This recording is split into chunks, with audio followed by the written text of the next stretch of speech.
This is The Baseline, discussing the hot button topics of the NBA.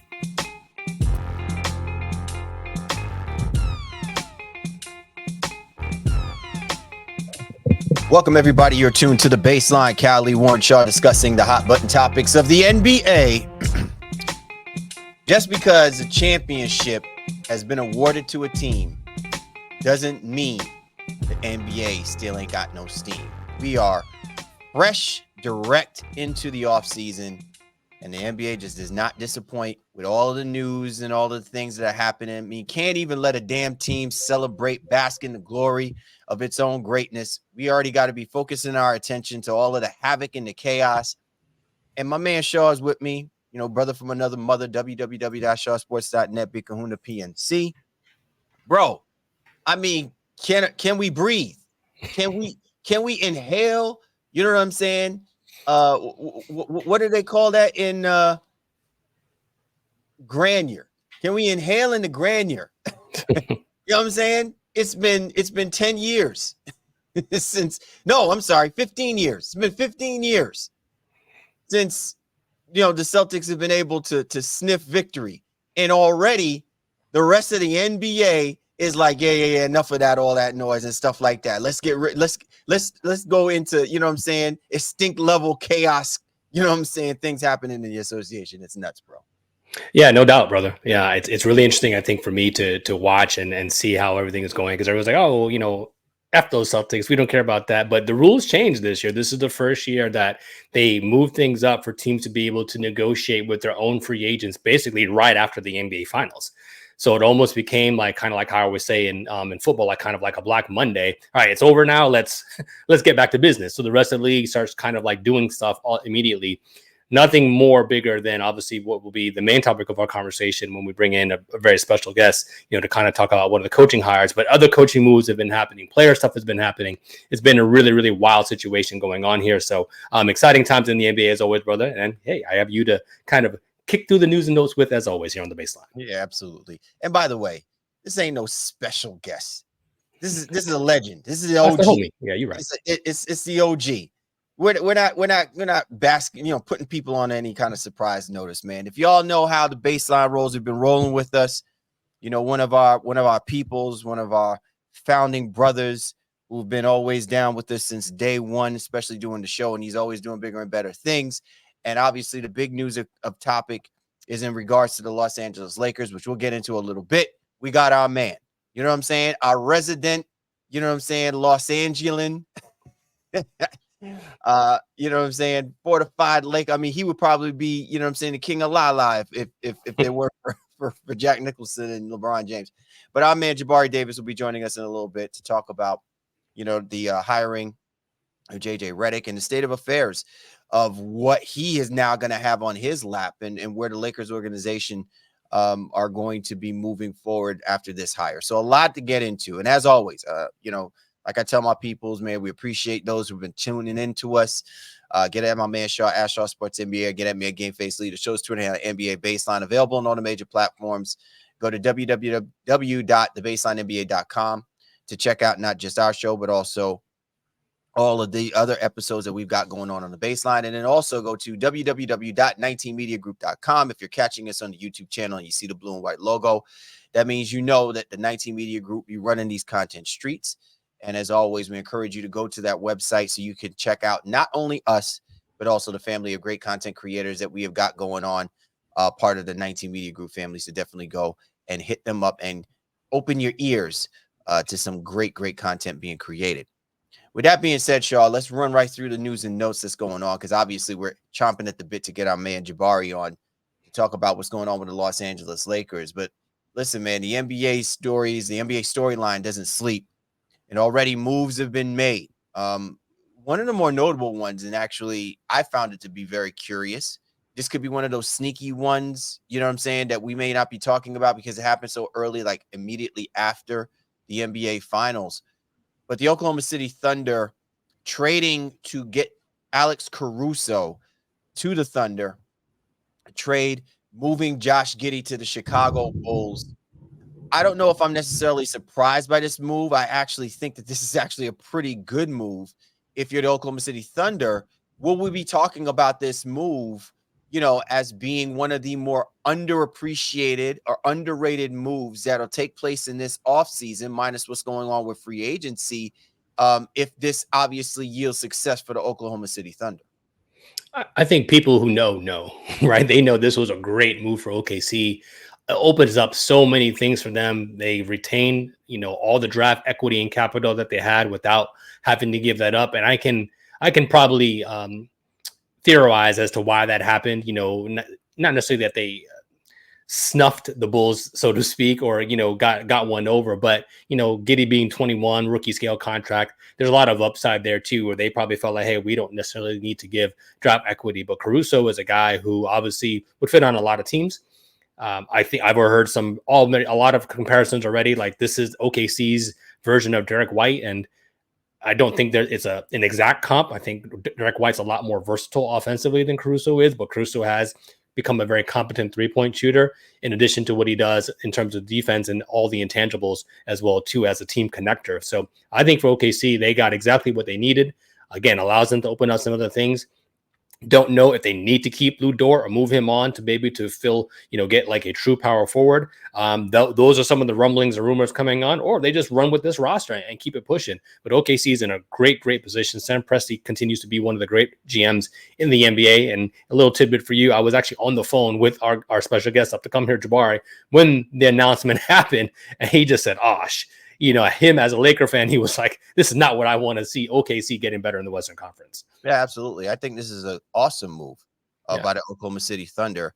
And listen, if people want to try to make those comparisons between him and Derek White, let's remember when Derek White came over to the Boston Celtics, he was marginally like a role player until, he found his way to become one of the key players. And listen, Caruso's still in the prime of his career. The versatility for him to be able to switch on front court defenders, I think, is key. And I think the Oklahoma City Thunder learned that the hard way when dealing with the Dallas Mavericks. So this clearly is a play that if you're going to keep a guy on the floor, if he can't score the basketball like you were probably hoping Giddey would be able to do, or facilitate the way that he was doing when it was during the regular season, well, in the postseason when everything is truncated, I think it's important that you kind of pick and choose, what you want your X factor players to be doing. And Caruso has always proven to be a guy where his ability to be versatile, to defend, surpasses any marginalization of his ability to score the basketball. But I even think that he's proven to be a formidable scorer when he was playing with the Chicago Bulls. Had more than enough opportunity for him to open up his game. So I think that this was a great play for the Oklahoma City Thunder. And I completely agree with Jabari. Oh-ish. You know what I'm saying? Oh-ish. You know what I'm saying? So that's how we play. All right, let's keep it moving, Shaw. Malik Monk is decided to go 4 on 78 with his deal. Are you loving it more for the Kings, or are you loving it more for Monk? Both. This is a win-win. The Kings get to keep one of the better off-the-bench scorers in the NBA. Malik finds a home, after being, I wouldn't say a journeyman, but, 2 previous teams. I think the Lakers probably made a mistake by not, re-signing him.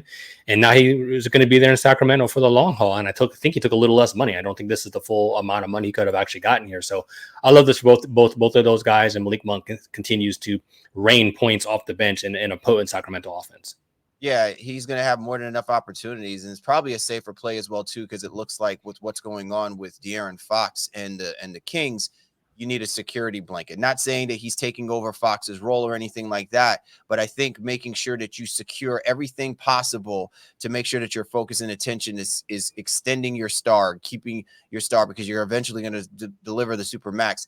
If that's one of his guys, then you want to make sure that you are fully on board with supporting whatever will best make him happy to come to the table and make sure a deal gets done in order to fortify that core for the Sacramento Kings. So good on the Kings on handling business early and often, because I think it'll pay off in the end when it really comes down to keeping De'Aaron Fox.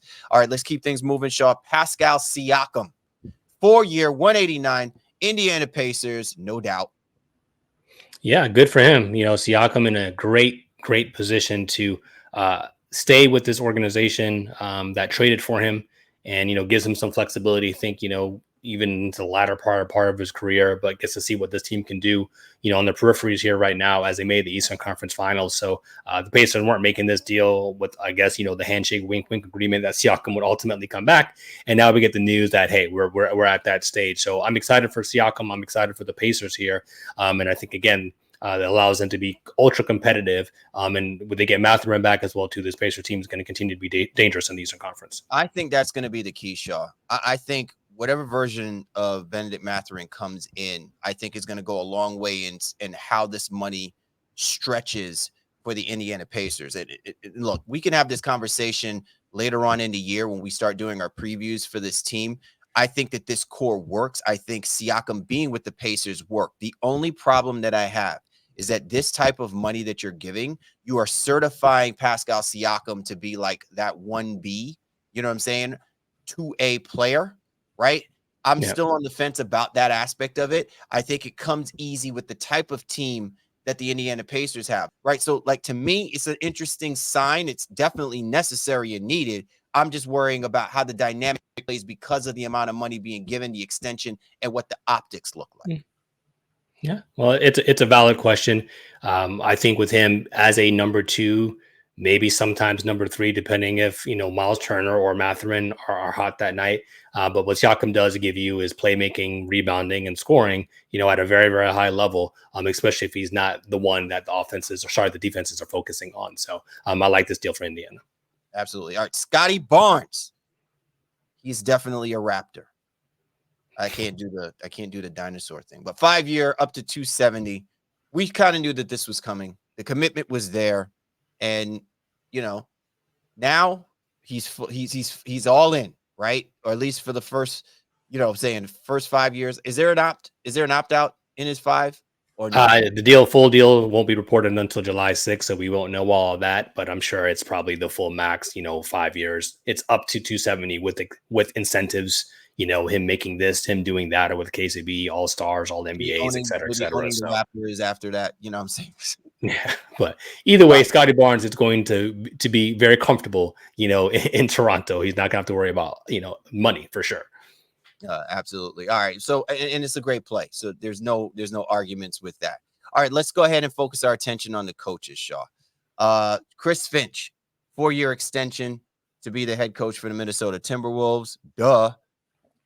Yeah, I love this. Obviously, giving the Minnesota Timberwolves their first taste of the conference finals since the KG days is an important situation, I think, in Minnesota with a team and a core that has just been bought into what he's been teaching, I think, on the sideline. So yes, he had an unfortunate incident with his knee, and I don't think that impacted their loss in the conference finals to Dallas Mavericks. But you want to keep a good roster together. He was moving more than his assistant head coach on one leg.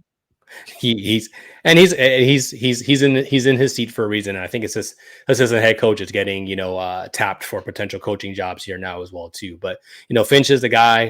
Anthony Edwards obviously really believes in him. You love to see that for this Minnesota Timberwolves team, and a roster that we weren't too sure about just a year ago. So it's funny how 365 can change your whole view on a team, on a franchise, and even the coach. Not that he was ever really in jeopardy, but you weren't sure if that mix was going to work, and he got it to work this year to the tune of the Western Conference Finals. So for him to be able to pivot in this kind of direction, it'll be interesting to see what now he does in year 3 of the success of the Minnesota Timberwolves. But if he's somebody that can also amplify or build up the offense as well as quickly or as rapidly as he's done with the defense, now that he has his core team that he's working with, I think that, it says a lot about how great a coach Chris Finch can be. And eventually he's going to be in those conversations where, he's going to be among one of the top 2-3 coaches in the NBA, because eventually he's getting that Minnesota Timberwolves team to an NBA finals without question.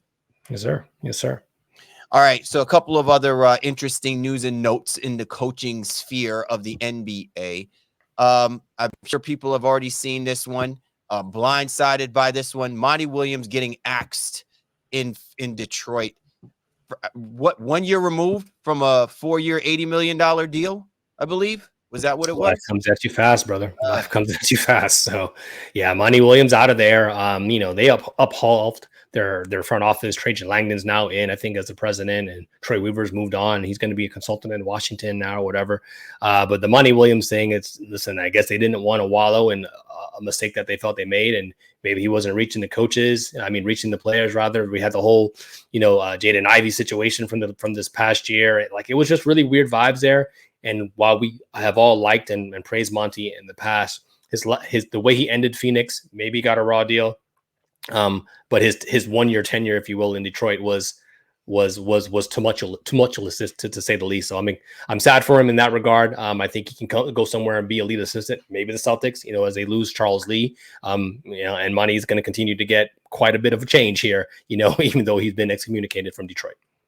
Yeah, I just wonder if this is more of a play for Trajan. Like, he wasn't going to be on board unless he had full control of what he wanted to do. And clearly, I don't think that philosophy-wise, I'm sure that there was probably some kind of conversation where, Trajan was just like, look, I respect you, I love you, but you wouldn't be my guy. You know what I mean? And under these circumstances, and there's no disrespect in that aspect of it. But I also said, a few times previously as well too, Shaw, that I just don't know whether or not Monty Williams, like, I know he wants to coach, but sometimes you just got to stop, man, and just kind of take a moment and just focus more on just the life aspect of things, because it just doesn't feel right knowing that you've been with two different teams in the span of 3-4 years.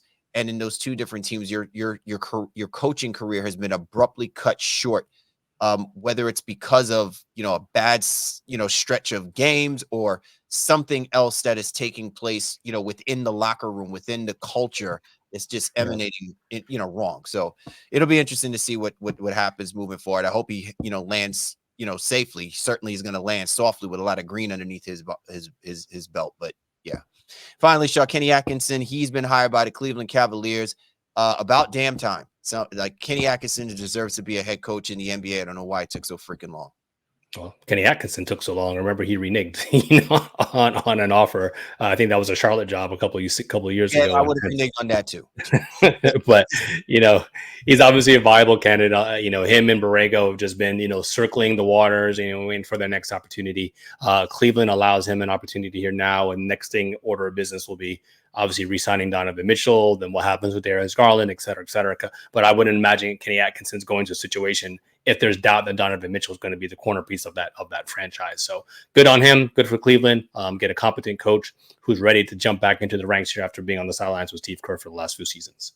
Well said, brother. Well said. You're tuned to The Baseline. Callie, Warren Shaw discussing the hot button topics of the NBA. That's our news and notes. Coming up, we got our man, Jabari Davis. He's going to help us break down what's going on in Leka La La Land as they obviously make a big hire with JJ Redick. But first, are you ready to elevate your fantasy sports experience? With Prize Picks, you can win up to 100 times your money during the most thrilling time of the basketball season. Imagine turning a $10 entry into a whopping $1,000. The summer is full of sports, and there's no better time to get in on the action. If you're looking for promotions, Prize Picks has got you covered every week. From lowering select players' stats projections on Tuesdays to help your lineup hit, or getting your entry fees back if you have a losing lineup on Fridays. With the finals over, the hoops action doesn't stop on Prize Picks. Women's basketball is still heating up, with stars like Caitlin Clark and Angel Reese looking to make names for themselves alongside greats like Breanna Stewart and Aja Wilson. You can win up to 100 times your cash watching them ball out. Prize Picks is the best way to mix and match your selections across sports. Sean and I grew up playing baseball, so we love to mix a little variety with our picks from America's pastime. And for those who love a quick win, Prize Picks is the way to go. You can make your picks and submit your entry in less than 60 seconds. Plus, with quick withdrawals and an enormous selection of players and stat types, it's no wonder Prize Picks is the go-to app for fantasy sports. So what are you waiting for? Download the Prize Picks app today and use promo code CLNS for a first deposit match up to $100. That's right, Prize Picks will match your deposit, giving you more to play with. Remember, with Prize Picks, it's as simple as picking more or picking less. So let's get those entries in and watch the winnings roll. It's that easy. Don't forget to use promo code CLNS to get your deposit match. And stay tuned for basketball insights right here on the Baseline NBA podcast. Let's play and win together with Prize Picks. More Baseline. Callie, Warren Shaw. Don't go away. We are back. Callie, Warren Shaw, the Baseline NBA podcast. And as promised, you know what I'm saying? Got to make sure that we bring the colorful hue of the NBA. Got a little green, got a little gray, got a little purple and gold. You know what I'm saying? We spread love in the Brooklyn way. My man, Jabari Davis, joining us. If you don't know who he is, you will find out. he's about to lace into some niceties about our team. But we're not, it's not about us, JD. It is not about us. It is about your team. Okay? It's about your team. Those Los Angeles damn Lakers. You know what I'm saying? But I wore my 87 finals hat just for y'all. Right. This is very kind. It's very kind always. And I wore my Celtics hat just because I knew you were coming on with the Lakers hat today. So I don't usually wear hats on the baseline, but I knew you was coming, so I had to match that energy. I don't know if you guys released the videos, but folks will see I'm in a whole ass purple room. So I didn't even have to do it, but it's all love. This is your rendition of Purple Haze, huh? That maybe later on, but yeah, no. Oh my gosh. All right. So JD, man, like I don't know what to make of this. You go from a situation where overnight the Los Angeles Lakers had intense interest. Intense. You know what I'm saying? Interest in Dan Hurley, right? Mm-hmm. Dan Hurley flies out there. You know what I'm saying? Ric Flair style, right? You know what I'm saying? They make a big old thing of it, and in less than 24 hours, he comes back and he says, I'm good. I'm going to stay in Connecticut. I'm not going to speak to the drama that the media made of this, because even I felt like, yeah, this is what you do when you're really trying to test the waters and see what you'll really gauge where the pulse is, not just within the Lakers organization, but just in general, right? And so now they go ahead and they make that play for someone who had always been discussed as being a possible candidate in JJ Redick. And to this point, right, it's been months because of it. And now all of a sudden it's like, oh my God, they really did it. They really went and they offered it to JJ Redick. Like, were you surprised by the fact that it came back to JJ Redick? Were you more surprised by the fact that JJ Redick was going to milk it or anything like that? Like, you're being offered an opportunity to coach one of the most prestigious basketball programs in the galaxy, right? Mm-hmm. I mean, you ain't going to say no to it. Yeah, look, we can be honest about this. The Hurley stuff was actually the surprise.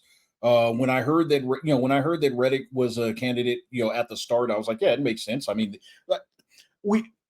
far too often people try to get cute about stuff or try to do oh, well, when they started doing that podcast together at the specific time where they did it, it was at least something to raise your eyebrow over. At that time, did I think he was going to be the next coach 2 months later? No, but it did not surprise me when his name came out there.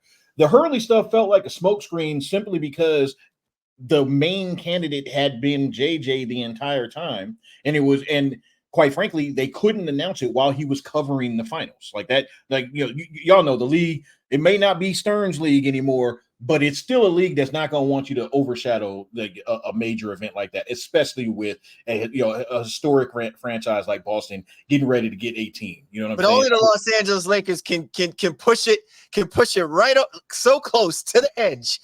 You can best believe they wanted to spoil that. They wanted to steal that. Making some tremors, bro. They were making some. But I'll be quick about it. The reality is this. If I'm not mistaken, the Lakers, this is the fourth coach in the last 8 years. 29th coach overall in franchise history, but fourth coach in the last 8 years. That in itself tells you where they are. I'm always going to be, want the best. And hey, I would love to be wrong about this. I want JJ Redick to win because obviously I'm a Lakers fan. But the reality is for me, it's far more likely that it will go like Nash in Brooklyn than say Steve Kerr in Golden State. And the reason why I say it is, once again, and the Nash to Brooklyn situation took place while you guys were kind enough to allow me to share the show with you guys at that time. And you remember what I said? He skipped the line. It wasn't about, I wasn't trying to gatekeep. I was just being matter of fact. He skipped the line. And what that meant is not just is it messed up for all the coaches that, have been grinding and working their way up, but also you're putting him in a position to where, quite frankly, he's untested and you simply do not know how he's going to how he's going to be able to handle the situation. So in essence, I look at the Lakers job and my heart wants to say, hey, the Lakers job isn't a starter job. The Lakers job isn't a job that, you just throw someone in there, willy-nilly like this. But my head tells me, yes, it is. Bomani used to always say, this is who you are now. And this is who we are now.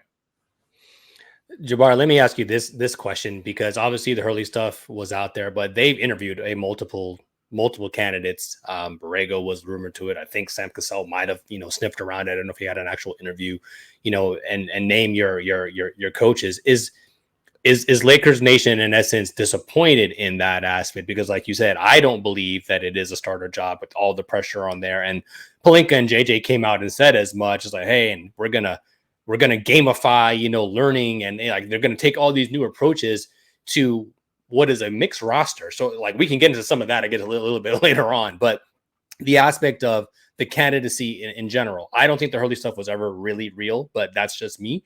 But the other guys out there, what were your thoughts on some of those? And is Lakers Nation as a whole disappointed in the fact that they've hired their first-year coach to lead them to what they want to be their next 18th championship?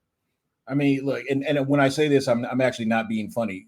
Lakers, there's so many Lakers fans, you're never going to get everybody to agree, or even the majority of folks to agree. But what I will say is this: there's a certain section of fans that I feel like they are trapped in trying to get a first-class ticket to Copenhagen, because they are, going out of their way, and I purposely made that cringeworthy. It wasn't because I thought it was that funny. They're going out of their way specifically to say like, oh man, anybody's just hating. If you have any questions, anybody's just hate. It's like, no, man, there are legitimate questions to be asked. And quite frankly, to your point that you just made, I feel like JJ and Pelinka acknowledged that at different points of the press conference. So there are folks that are happy about it. There are folks that are always going to want to be optimistic. But then there's a lot of folks that are like, all right, I'm just waiting to see. It's kind of like when you say you go out with your boy, and your boy might have a little history of getting of turning up, but you're still gonna go out with him. You still want to rock with him. You still want to get down with him. That's kind of how a lot of us are. It's like, look, this doesn't look great. I don't like the silly stuff like, oh, they feel like he's Pat Riley. It's like, hey man, we all watch Winning Time, and that's cool. I love the show. That was a show. All I'm saying is, nothing is guaranteed, and the odds are that he's not going to lead them to a title this year. Beyond that, I'm just hopeful that the train doesn't run off the tracks. My man Jabari Davis joining us here. Why are you smirking, Shaw? I just because I'd be like nothing more than the train to run off the tracks, to be 1,000. I mean, but it's great content. Like, I mean, and that not because of Celtics allegiance or like that too, but we're going to get a steady diet of Lakers content regardless. Like, it is just what it is. So from my lens, well, I'd rather it be porous and rather it be, struggle, than it being something that's seeing them be successful in any capacity. And the Redick stuff is, again, he's hot-headed even as an analyst. So I can't wait to see how this coaching stuff goes. Like, anyway, that's enough. Go ahead, Sia. Let me jump back into it. So here, and this is just only like my perspective of this. Okay.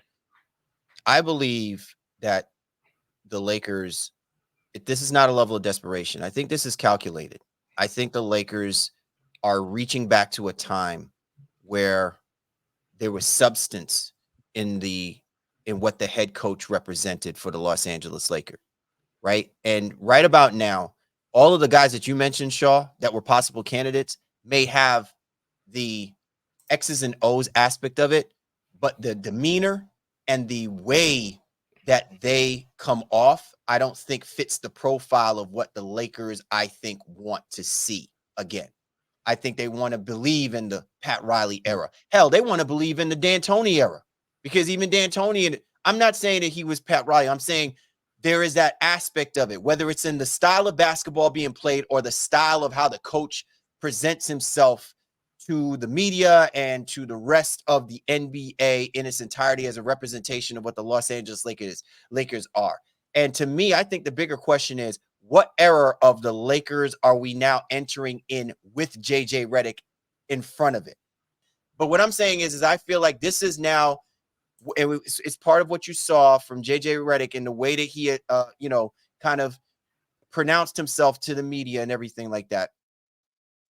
In that regard, You know what I'm saying? Like that's just my perspective. I wanted to get, your take from that. If you think that I'm off base in my assessment of that, JD.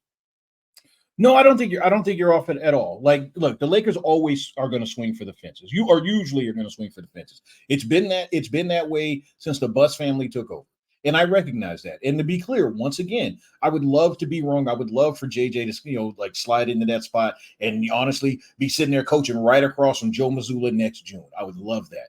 I'm just not, I'm not boo-boo. So I'm not going to go out on that ledge. I'm just going to wait and see. But I think the most important thing, honestly, is what is this roster going to look like? You got AD, you got LeBron. Rob Pelinka, you are not just on the clock, you are under surveillance. My guy, you are absolutely under surveillance because the reality Do you think this is Pelinka's call? Do you think that you know what I'm saying? Like we know that there's a hierarchy. Mm-hmm. So we know that at the end of the day, while we could put it on him, but do you think that this was his call to go this way, or do you really think that it's more the Jeannie Buss's call? Hey, I'm willing to roll the dice on this one. I don't think he's in the position if he's not at least agreeing to it. But what I actually meant is what he does with the roster is, in my estimation, is more important than that selection. Like, could James Borrego have been a good guy, a good coach? Yeah, he could. Could any of those other guys, Adam, the Adelman gentleman, would he have been a good? Yeah, sure. But it wouldn't have been the sexy splash. But again, none of it matters if he puts out a fraudulent roster again. Again, no disrespect to those players. I'm talking about the roster construction. I'm not saying that all those guys sucked in any of that. It's just a matter of sometimes, if the pieces don't fit, you got to start questioning, well, who's shopping for the groceries? The same guy that's hired 3 coaches in his tenure. Let me jump in here too, Jabari. So it allows us to bring in some more Celtics fodder into the conversation. So from our lens, Mazzulla inherited a really great roster. So the roster construction last year was good, and he didn't have the buy-in from the players. Yeah. But part of what happened, and obviously because we covered that team, closely, he also didn't have the support on the sidelines. So Udoka's main staff, like some of them left, some of them stayed or whatever, but they weren't really bought in. Who's this 35-year-old now who basically skipped the line and is now the head coach of a championship level team? Damon Stoudemire leaves, I think 60 games into the season before the playoffs even start, and they're left scrambling.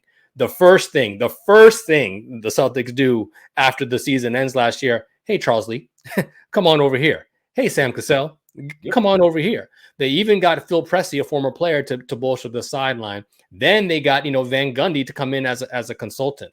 So from all of that, I think that's where some of these teams now, if they're going to give first-year young coaches a shot, they have to give them the requisite support on the sidelines and guys who are willing to allow that young first-year head coach to still be the man. We saw what happened. It didn't go well in Milwaukee, Adrian Griffin and Terry Stotts.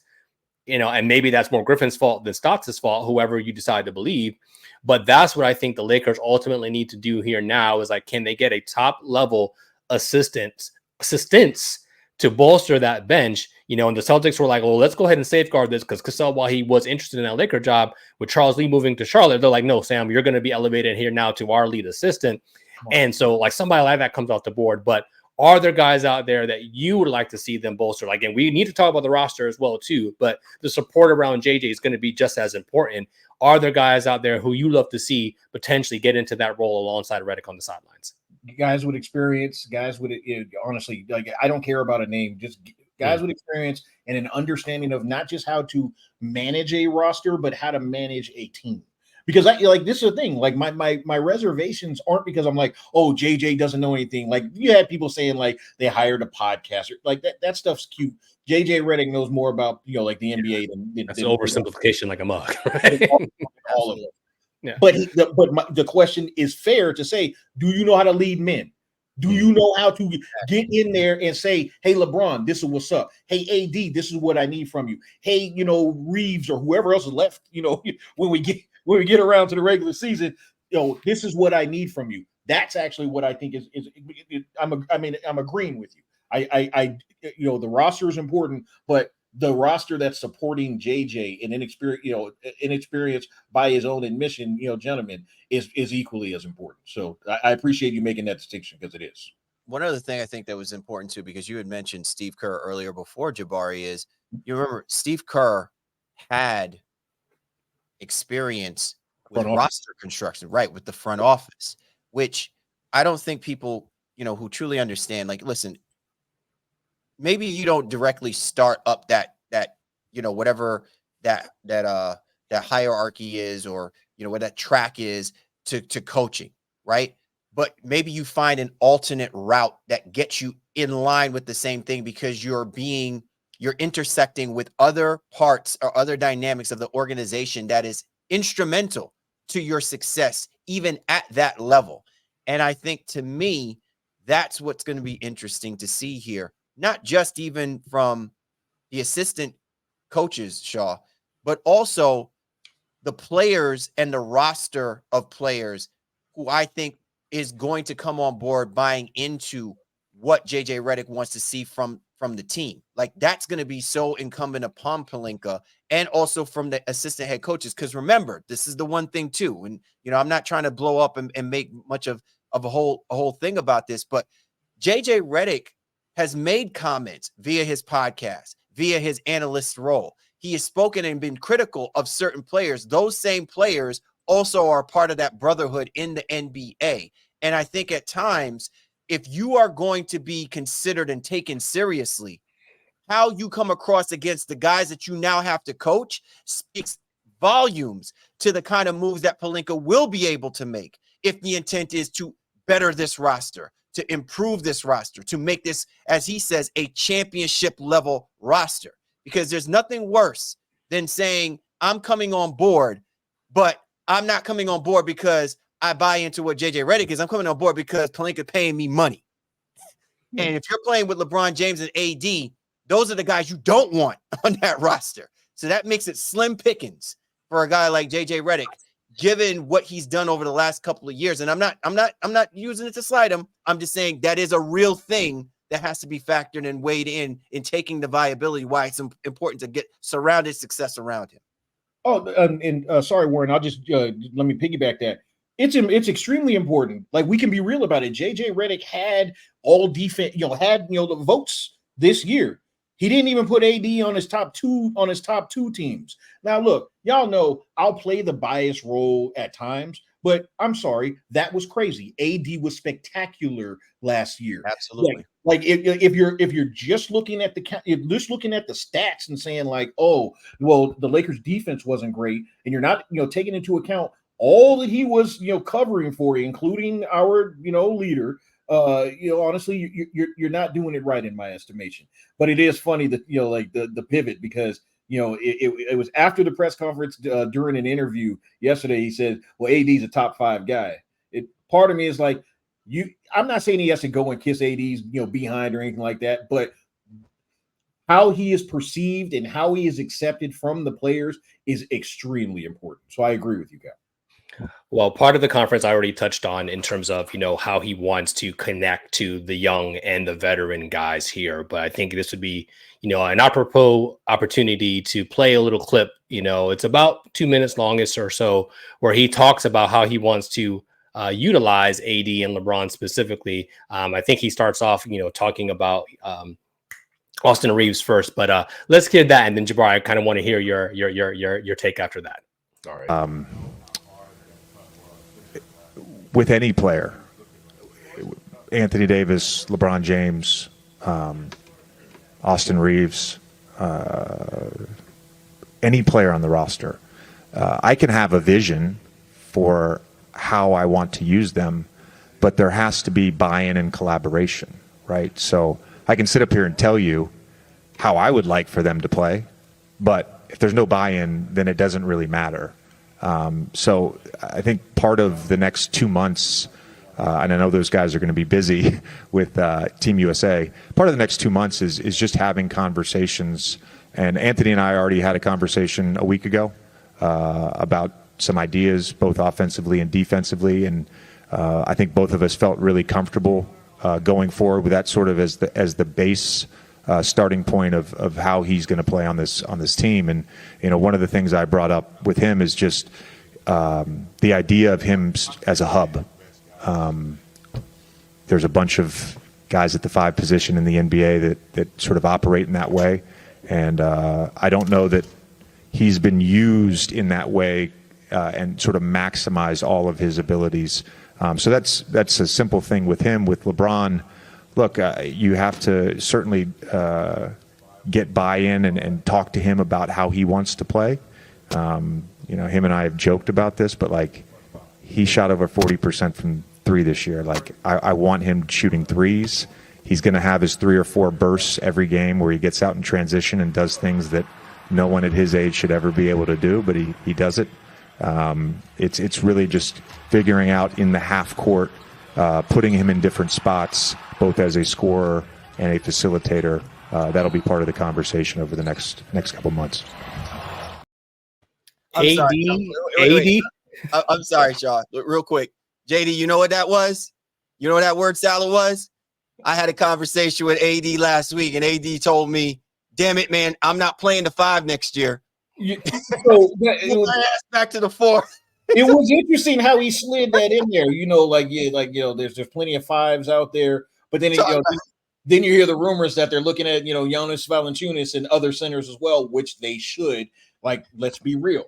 We've done this silly mess the last 2 years, and we've seen what took place. They got lucky that AD was as healthy as he's ever been last year, playing so much of that. But it is very clear he's more comfortable, and he has shown to be extremely effective. You don't have to have a star there. Just have a big bruising body that can take that punishment over the course of the 82, get him to the end of the fourth quarters of games, get him to the playoffs, and he's going to take care of business as long as, obviously as long as it's healthy. But yeah, I thought that was word salad. But I will say it was cute. The small difference when it came to Reeves and ADs, like there has to be buy-in, which kind of felt like preemptive docking. How Doc will say, like, hey man, if they don't listen to me, I don't know what I could do. We got buy-in too. Prize picks. You know what I'm saying? We even have a promo code for our buy-in. You know what I'm saying? Promo code CLNS. Make sure y'all get on it. Get on that. You know what I'm saying? JJ got buy-in for the Lakers, and we got buy-in with Prize Picks. There you go. When it came to LeBron, he said, "Well, you gotta, ask him how he wants to be, how he wants to play." Let me say this, and I will be unequivocal about it. Anthony Davis has been the best player on the Lakers and the most consistent player on the Lakers the last 3 seasons. If you are centering everything around LeBron as the center of the universe still at this point, and that's even with him putting up incredible numbers and being incredibly effective at this age, it's crazy. That's taking nothing away from him. But if you're doing that, you're setting yourself up to lose. The roster needs to be centered around showcasing Anthony Davis as either the 4 hub, the 5 hub, wherever you're going to play him. He needs to be the focus. You need to start playing to the strong points of the team and actually put a legitimate roster around him. But they're not going to do that. So do you think that? And again, I don't want to oversimplify this as well, because when you say hub, as a big man hub, whether that's 4 or the 5, is that in the Jokic role, the Sabonis role in Sacramento? I think Davis has some playmaking chops, but not nearly to the level of those 2 guys. And obviously Sabonis does it as not at a championship level, but you know what I'm saying? Sabonis is an all-time creator at at that position. So even expecting that, and I'm not saying that you are, but I'm saying for the fans' sake and anybody that's listening, if you expect that, you're being foolish. What I do think is he can do more on that end. I've witnessed it. I've witnessed what he can do when when properly utilized. Far too often last year, and a lot of people they'll see a clip of it and comment and make a big deal. But Darvin was shooting him to the corner so LeBron could have to. I'm talking about down the stretch of games, like entire fourth quarters. He was shooting him to the corner and basically just playing the decoy or the slasher role as opposed to actually being in the action. When they did it a little bit more in the down the stretch of the season, and they did 2-man up top, it actually worked. But for whatever reason, that wasn't the angle that they chose to go last year. What my hope is that they put him in the action more often. Look, it's just like it's a make or miss league. It's a do it or don't league. If he can't handle it, well, then you got to figure some stuff out. But you at least, in my estimation, you at least got to give him a chance when he's displayed the capability of being productive on that side, more productive than just lobs and putbacks. This is going to be my final question for you, JD, as far as, what my assessment is, especially with, now that JJ Redick has been hired as the head coach. And you mentioned this just a few moments ago regarding LeBron James. If everything is going to be centered around Anthony Davis, will the Lakers finally succumb to the fact that they should just have LeBron James as their point guard and move on from this idea of saying that you really need like some kind of quote unquote de facto point guard like a D'Angelo Russell? I just don't see where, if the ball somehow winds up with LeBron James, that any conventional point guard is going to thrive and be viable to any level of a Lakers offense, even with the other type of roster. That's just me. So I'm just curious on what your thought process would be if JJ Redick can either get LeBron to buy into play that small forward role, or come off of the point forward mentality that you've had that's gotten you to where you are for so long, and allow us to have a legitimate conventional point guard thrive and move this offense a little bit more so that you can get out of what we were just hearing from JJ Redick just a few moments ago about what they're envisioning with Anthony Davis. So funny enough, like I feel like we've had this conversation. Speaking generally, we've had this conversation the last 4 years with LeBron. Like, get the ball out of his hand. Like, remember when he came around and Magic was like, let's get some other playmakers so we get the ball out of his hand so he's not, it doesn't have the workload. It sounds nice, but it's never going to happen. So at the very least, put him in a position to be successful. Now, if I'm not mistaken, JJ did mention that he wants him to play off ball. He wants him to be able to, create, shoot more threes. And shoot more threes. And honestly, I got no problem with that. If he's shooting 40%, go ahead and sling them on up there, man. What I don't need is settling for that every time it's a close situation down the stretch, especially when it's only a 1 or a 2 point game. We don't need the settle, wait, I'm shooting it. Wait, spin the ball, wait, step back three. We don't need that. Get creative. I need someone with some offensive ingenuity. That's what has been lacking these last 2 years. I didn't want to say it because I didn't want to come down on Darvin. Y'all know, sure. I'm for the brothers. I want us to win. I want all of us to win. I'm like Issa Rae. I'm rooting for everybody black. You got it, except Missoula. But here's the thing. Honestly, it really is a matter. Like, it really is a matter of, I just want them to be put in the best possible position. Being that LeBron is going to have the ball, do more two-man with AD. I for the life of me can't understand why you wouldn't utilize that. AD is a great role man. Yeah, like I went as far as to say he's the best role option I've ever seen, and people were like, he is, but that's fine if you prefer somebody else. But he's obviously going to shoot jumpers. He's going to shoot the mid range. So do it off of action with LeBron. Anyway. All of this has been the bane of my existence these last couple of years. I've been very disappointed with how they've utilized, or how they have not properly utilized AD. I've been very disappointed with how they've just kind of like succumbed to whatever the whims of LeBron were. I would like them to be coached. And I think circling back, I think that's ultimately what scares me the most, is because they are in a position where they need to be coached and they need to be put in, they need to be aligned properly. And I'm just hoping that this eventual staff can do that. My next to last one, I guess, to some degree, is the aspect of the smoke screening that I think is in play. Or maybe you wouldn't agree. I don't know. But yes, the aspect of LeBron and JJ had a podcast together. Of course, the question has to come up in the press conference. It has to come up.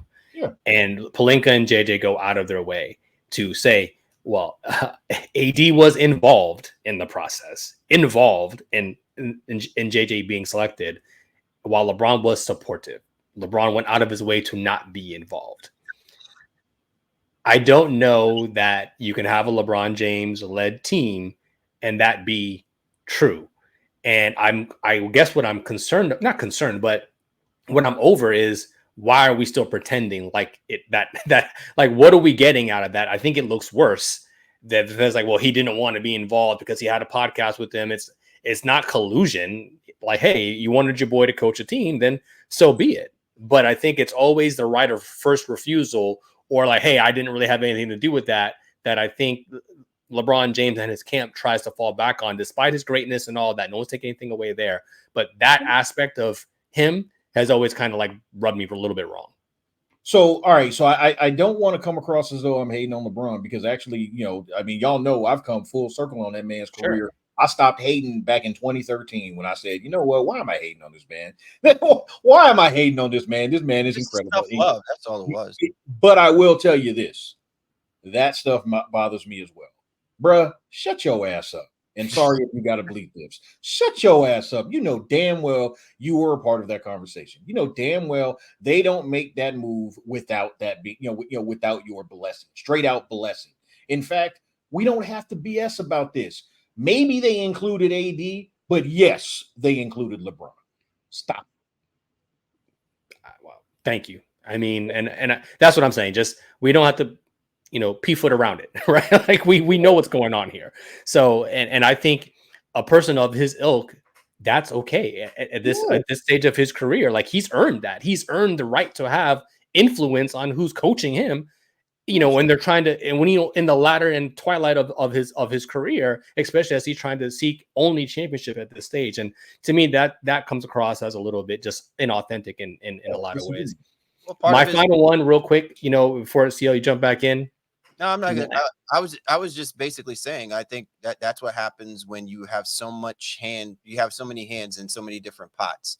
That it's no longer really about the substance of what it is that you are managing and controlling, and more the image and the perception of what people have about you, regardless. Like that's that power, power play. You know what I'm saying? So, well, JJ did say, hey, the development and what the Lakers do in the G League is going to be very important as well too. And ironically, as a guy who didn't necessarily defend at the highest level, he's talking about, well, he wants, defenders on this team. You may know where I'm going with this, but Bronny James, as a defending wing player, be a Laker, before all is said and done. Do you think that will come to fruition here for your purple and gold? I do think it's going to happen. I'm not. The topic annoys me not because it's a legitimate topic. It annoys me because I'm just like, man, again, y'all know damn well he's about to pick. They gonna pick him. They gonna find a way to get him, either whether it's undrafted or yes. Now, are they going to move heaven and earth for it? No, because you're absolutely stupid if you're doing that. But if the opportunity is there, they'll get him in there. They'll get him. So. All right. Hell of a last question to ask him. I tell you. Well, I wasn't even trying to be like, yeah, whatever. Because hey, man, if he ends up coming in and can actually defend, that's great. He's an undersized, guard that. Isn't a traditional point guard. So there's going to be questions on what position he's going to play, but he's got room to continue to develop. Obviously, he was 19 years old. He's far from a finished product. Let's wait and see. But yeah, I do think that. Mm-hmm. Well, if the Avery Bradley comps are the best we can get here, I mean, that's not bad, No. So I think whatever it is, I'm rooting for the young man because obviously going to have a lot of pressure and scrutiny on him as well too. So there's no hate there. But I think the purple and gold are well on their way for, if nothing else, an intriguing season ahead. And we'll see what will come about here in the off season and the rest of the summer. Summer League should be a blast and a joy. The Olympics, and that coverage as well. And JJ is going to be mending some fences and building some relationships over the course of the summer here. But Jabari, as always, you are a gentleman and a scholar, and it's a pleasure to have this conversation with you about the purple and gold. Thank you for providing the insight that you always do. Yeah, and update your cap, damn it. Oh, I mean, I got the 2001. I got the 2009. You need that one? You need yeah. Right. You don't rub salt in the wound. At least do it within the last decade or so or something. Couple decades. I mean, if we want to go there, 2 since 86, but no. Let's see. Hey, 617-824, brother. 617-824. That's all I gotta say. Hey, listen, we're gonna be back. And this is so great I know for a fact, and this is the thing. I know people hate this about Lakers fans, be like when we're just being like arrogant. But I'm being matter of fact. We're gonna be back. We gonna be back in the mix. Only Celtics fans can embrace that as with love. Yeah. You know what I'm saying? And you know what I'm saying? And fellowship. But no, hey, honestly, guys, thank you so much. I really do appreciate the opportunity. I really look forward to toward the middle, maybe end of the summer, being back with you guys on 19. Really excited about that. Totally excited about that. We'll get to more of that later, but I just wanted to put it out there. I'm extremely excited about that. Listen, man, we miss you. You know that you know this seat is always open for you, man. You're one of the best to do it. We always have a blast with you on, and you know what I'm saying. I'm looking forward to you know what I'm saying, getting our banter on like we normally like to do every now and then. It's so natural. You know what I'm saying? It's so natural. It's honestly, it's like family here. Straight up. Facts me. And always will be, as always. I appreciate it. Absolutely. Once again, man, we'd like to thank our brother, Mr. Jabari Davis, for hopping on board with us this week. For the baseline, Cal Lee Warrenshaw, we appreciate you guys. Thank you for hopping on board with us this week. We'll catch up with you next time.